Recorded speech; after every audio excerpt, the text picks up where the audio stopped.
अजीज़ों, कल मैंने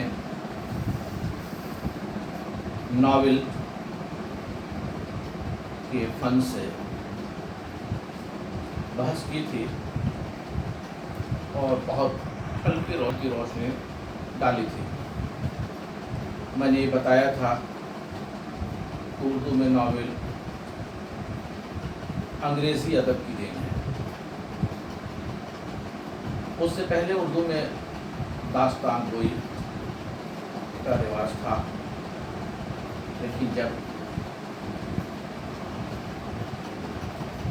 industrial revolution आया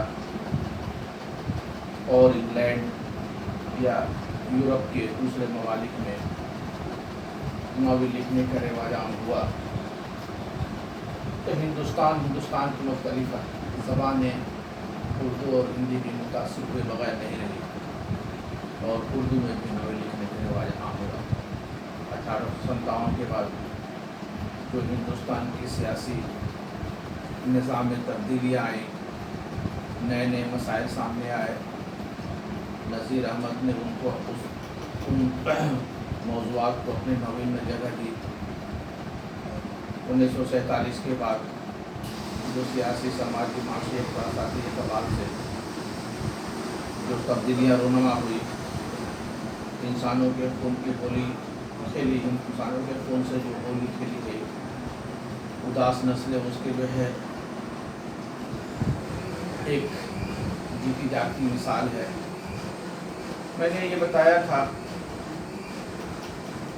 कि जिस तरह से इंसान का जिस्म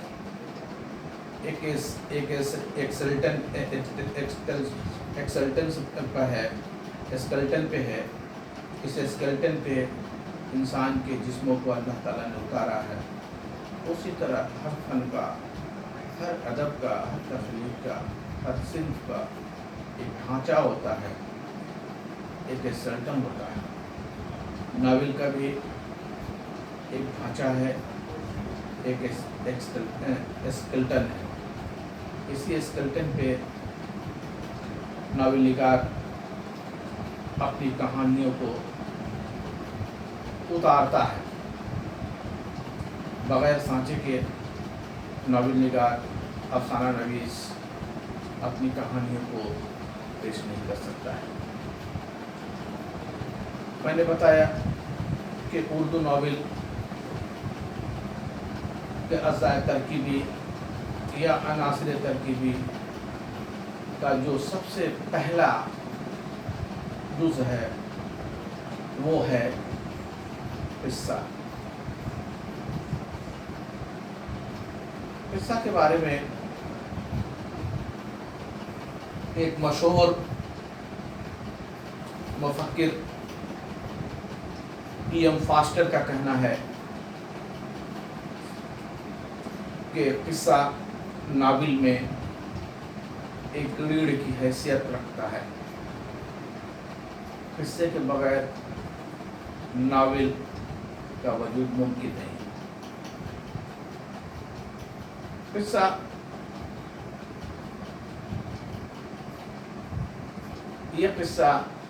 ये कहानी कोई तोता मैना या माफ़ुकुल फ़िक्र अनासिर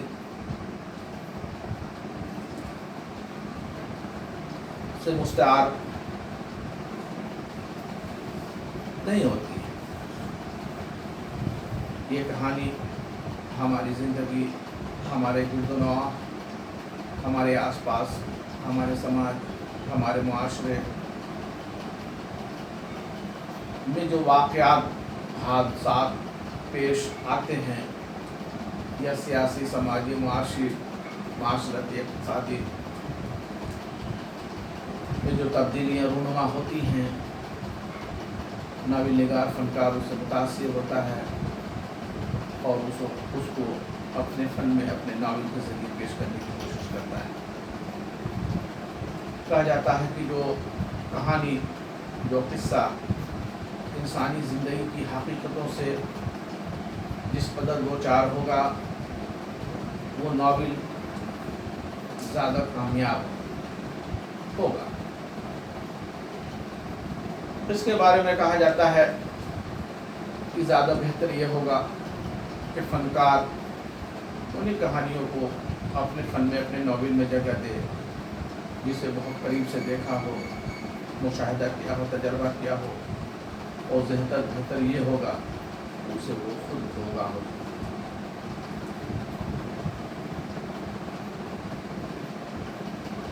कहानी सबसे पहले फनकार के जहन में एक खाके के तौर पर तकमील पा चुका होता है। उसके बाद कहानीकार, नावल निगार एक ढांचे पे उसे उतारने की कोशिश करता है और वो किरदारों के ज़रिए तमाम वाक़यात को, तमाम हादसात को, तमाम तब्दीलियों को तसलसल के साथ, नज़्म और ज़ब्त के साथ पेश करने की कोशिश करता है। कहा जाता है कि जो नावल निगार जिस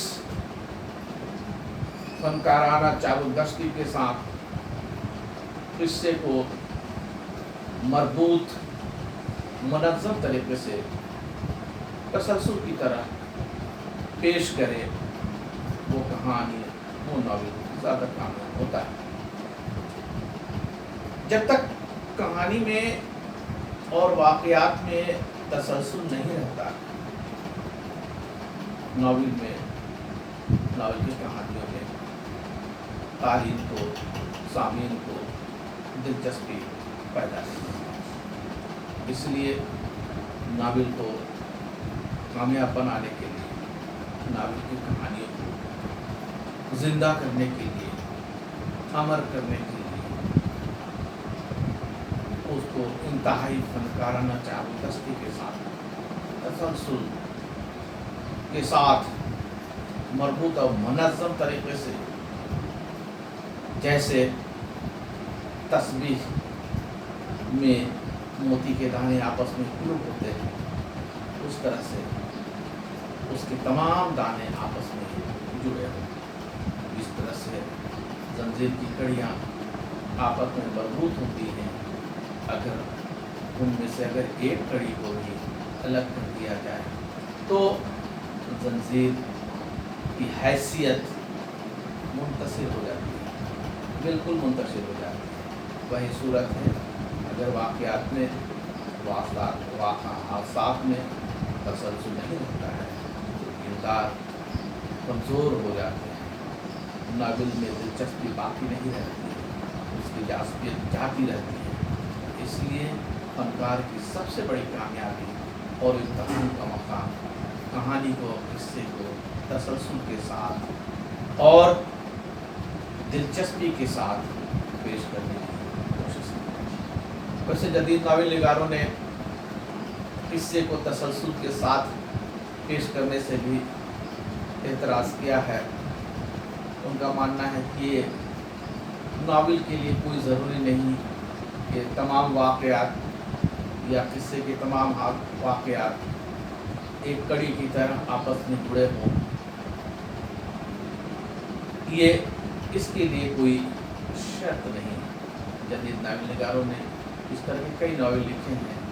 इसमें एक अनवर सज्जाद का नावल है खुशियों का बाप। लेकिन हम ये देखते हैं कि ऐसे नावल तारीख़ी या मिसाली नहीं रह जाते। जिस तरह से उमराव जहां अदा आज भी एक तारीख़ी, मिसाली, खूबसूरत, कामयाब, मकबूल नावल की हैसियत से ज़िंदा और जावेद है, खुशियों के बाप को वो हैसियत हासिल नहीं हो सकती। यानी ये ज़रूरी है कि जब हम किस्से को बयान करें तो उसमें तसलसल का लिहाज रखें। अब उसके बाद हम आते हैं कि जब कहानी को हम एक खाके के तौर पे, एक स्केलेटन के तौर पे हम तैयार कर लेते हैं तो अब उसकी ज़रूरत होती है कि हम किस तरह सांचे में हम उसको ढालेंगे, इसके लिए प्लॉट की तरतीब दी जाती है।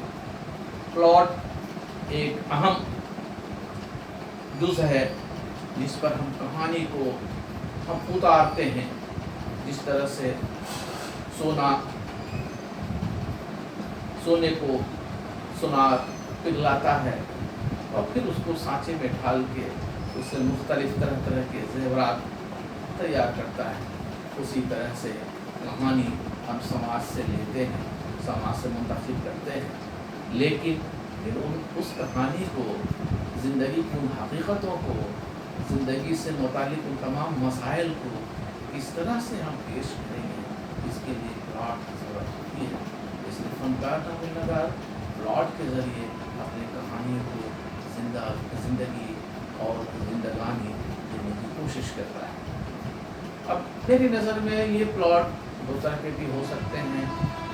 एक वो है कहानीकार या नावल निगार कहानी को प्लॉट पे बड़े सादगी के साथ पेश कर देता है,